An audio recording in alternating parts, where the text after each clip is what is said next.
Sa iba pang balita, muli na namang kinilala ang probinsya ng Palawan bilang Best Island to Visit ngayong 2025 ng isang US-based Media Report Travel Rankings, kung saan tampok ang iba't ibang tourist spots sa nasabing probinsya na tiyak ay hindi pagsisisihan ng mga turista.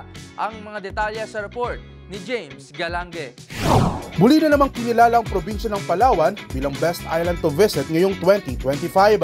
Ayon yan sa inilabas na World Rankings ng American-based news outlet na US News and World Report, kung saan tampok rito ang iba't ibang tourist spots sa nasabing probinsya tulad ng Kayangan Lake sa Coron, Lagoon sa Bacuit Bay El Nido at ang sikat na Crystal Kayak sa Puerto Princesa. Paliwanag ng media outlet, ang Palawan ay sakto para sa mga turistang nais magkaroon ng mabagal at relax na experience, lalo na sa panahon ng tagtuyot na karaniwang nararanasan tuwing buwan ng Nobyembre hanggang Mayo. Nagpaabot naman ng pasasalamat sa Department of Tourism Secretary Cristina Garcia Frasco para sa pagkilalang ito.